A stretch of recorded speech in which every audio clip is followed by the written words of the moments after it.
Hi everybody, welcome in. If this is your first video, welcome back. If it is not, either way, I am so thankful that you are here, and I am so grateful that you've decided to spend just a little bit of your day with me today. So today is going to be the next installment of my new series called Top 5. I have yet to come up with a catchier name, so we're just going with Top 5. In this series, I pretty much just pick a category of Disney related thing and I break down my top 5. So I'm going to tell you what my top 5 are and a little bit about why. So if you're ready to learn about my top 5 villains, then let's just get started. My name's Rachel and this is Attainable Disney. Yay! Brief disclaimer, these are my opinions. I am not saying that these are the best, or I'm not saying that these are the ones that everyone should like, or that these beat the other ones, or anything like that, right? This is my completely subjective opinion, the ones I like the best. Also, these are in no particular order. Putting them in a top 5 seems very difficult and arbitrary, so I'm just gonna give you the top 5 in no particular order. So the first villain that I'm going to talk about is Ursula. Okay? Ursula is for me, she's like the OG villain queen. So I was born in the 80s, and so I grew up right in the 90s, right in that Disney animation, Renaissance, right? And so The Little Mermaid was right in my wheelhouse. And I remember being enamored with Ursula just off the bat for so many reasons. Here's the things I love about her. One, she is hateful for no reason. It's literally, and I even watched this movie maybe a month ago, just sitting on my couch one day. It's never explained why she's evil. At one point she says well, when I lived in the palace, there were feasts. She references that she used to live there and doesn't. But we don't know, what does that mean? Did you work there? Were you fired? Were you the king's first wife? Was there a violent overthrow of the government? If I remember correctly, there was a storyline about Ursula and Triton being siblings that was sort of in the original version of the movie, but was kind of cut out. And I guess he cast her out of the palace. I don't know. So I just kind of loved her because, and I still do, because she's just petty. She's just hateful for literally no reason. You know, a lot of the other villains on this list have very minor reasons to be hateful, but it's a reason. I can't find one. She's just mad, which I get. So Ursula is, I think she's in a little bit of a category by herself. She's a sexy, plus size queen, okay? I think a lot of the villains have this sort of smooth, suave, sort of sexy swagger thing to them. Maybe we didn't pick up on as kids, but maybe we notice as adults. But man, does Ursula just ooze sex appeal. And she's fat. And I don't say fat as a dirty word, so don't come for me in the comments. Her body language, right? The way that she moves, her makeup, the lipstick, right? Her outfit, just everything, right? She just oozes this sex appeal. And she's plus size. And she's older. She's got gray hair. You know, I mean, she's evil. I know she does a lot of bad things to a lot of people, but I think there's a lot to be admired there. She lives life on her terms. She doesn't really care about anybody else's beauty standards, anybody else's expectations. She does what she wants when she wants, and she makes it look good. I mean, besides turning people into algae little worms, I just want to be her. All I'm saying is that if I could make my back rolls look that sexy, I'd be set.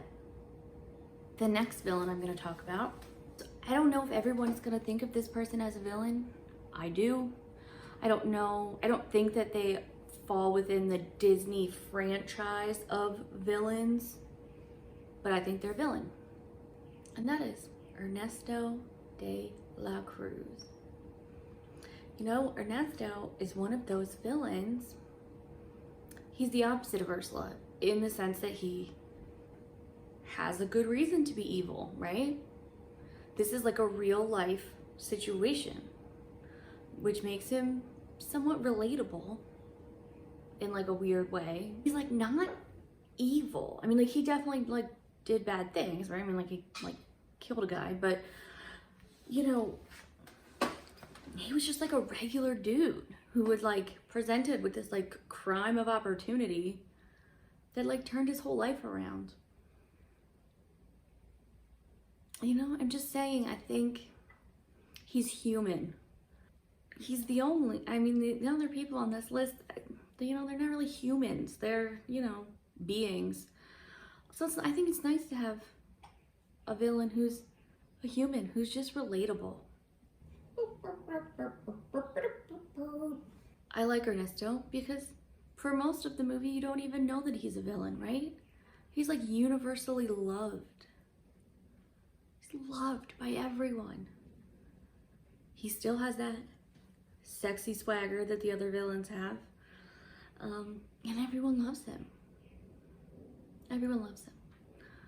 Of course, the real hero of the story, Miguel, blows his spot up and really teaches everyone a lesson about who he really is. You know, and of course he's evil. He did a lot of terrible things. He ruined a lot of lives, you know, we get it. I'm not excusing his behavior in any way. I'm just saying, I think it is interesting to have a character who is nuanced, who is complicated, right? As opposed to some of these villains who are just like evil because they're evil. This next villain I'm going to talk about, it's another one I don't think technically really falls in that like villains franchise of Disney, but is still a villain. I've seen on some like villains merchandise every now and then. We have a special guest to talk about this villain. Can anyone guess who the next villain or villains that we're going to talk about is?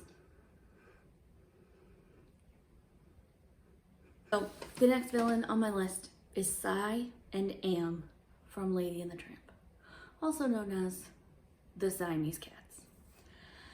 Now, I say this is controversial because I know that these characters have not aged well, right? I know that they are stereotypes, they are unfair stereotypes, makes a joke of people's culture and people's appearance, and they reduce a whole continent of people to this ridiculous stereotype. It's, you know, it's completely disrespectful. Makes a mockery of their culture and everything, right? I mean, so we recognize that part of it is not okay and is not appropriate. And I'm glad that in the updated version of Lady and the Tramp, you know, that those kinds of stereotypes were omitted. As a child who didn't know any of those things, who didn't pick up on any of those things, I would watch that part of the movie over and over and over again. I just thought that they were beautiful. I mean, and like the way that they did everything together and their tails crossing and, you know, all of the things. I mean, they were just beautiful, right? They were sassy and they were mischievous, which makes them villainous, right? I mean, in an animal world, in a world of pets, what they did was pretty bad, right? I mean, they were villainous for sure, right? They did a lot of bad stuff and they made Lady look pretty bad. Got her in a lot of trouble, put her in a lot of sticky situations for sure. From the Siamese cat perspective, they were spot on. Killian, our Siamese cat, he is the most mischievous, boldy little thing He gets into all kinds of trouble. He knocks all kinds of stuff off the table. I mean, he is, he acts just like those cats. He is mischievous. But then, the next second, he's just so lovey and cuddly and snuggly and trying to trick you into thinking that he's just the sweetest thing in the world. Which he is. You know, I think despite their flaws, Psy and Am have a special place in my heart for that reason. The last two villains on my list, I think I'm going to talk about together, just because in sort of gathering my notes for this video, I kind of realized that a lot of my reasons for picking these two sort of overlap. And so I think it just makes sense to talk about them both together. And so the final two villains on this list are the Evil Queen and Maleficent. Of course, right? I mean, what kind of villains list would it be without them, right? And that's the point. They are, I mean, they're the top of the villain food chain, and for good reason. They are classic villains.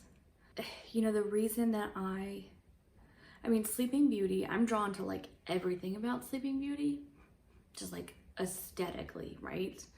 Both like the good side and the bad side. I mean, Maleficent's whole thing with like the neon green, the purple, the dragon, the horns, the crow, the staff, like her whole like evil aesthetic, it's like right up my alley. Like, I just love it. And the same with the Evil Queen. You know, I think her a classic like archetype of a villain. And her aesthetic with the eyeshadow and the lipstick and the box where she keeps your heart, ooh, like gives me the chills, right? Like it's cruel. Between Maleficent and Evil Queen, there's not a redeeming quality among them. I mean, right? I mean, I know that live action Maleficent movie tried to like teach us things, but like, no. Right? I mean, they are just evil through and through.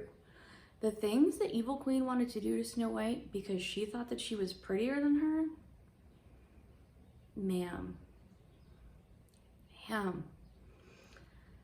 And then the things that Maleficent did to that whole like kingdom because she didn't get an invite to the christening. Ma'am, are you aware of how scary you are? Of course you didn't get an invite. These other fairies come and they're like flying and they're like, we're gonna make you beautiful and we're gonna make you sing like a goddess, and you come in cloud of smoke with like bats and shit. You don't like, why would anyone invite you?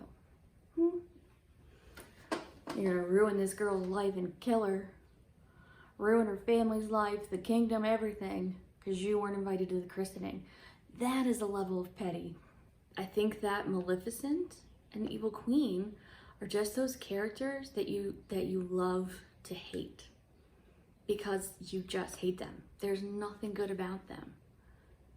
You don't have to justify it.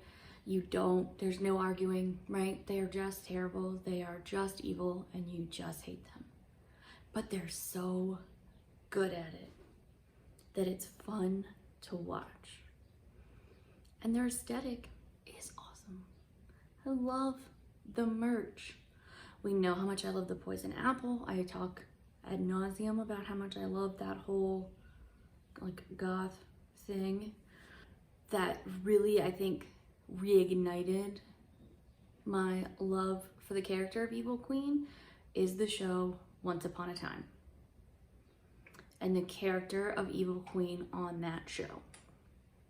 So, if you guys have watched this show, let's discuss in the comments.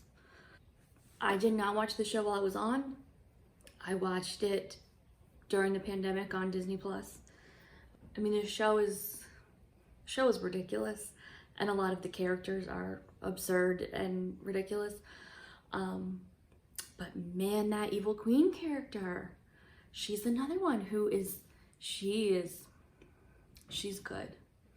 And the way that she dresses and the way that she acts and her look and her aesthetic and the way that she makes her poison apple turnovers, I mean,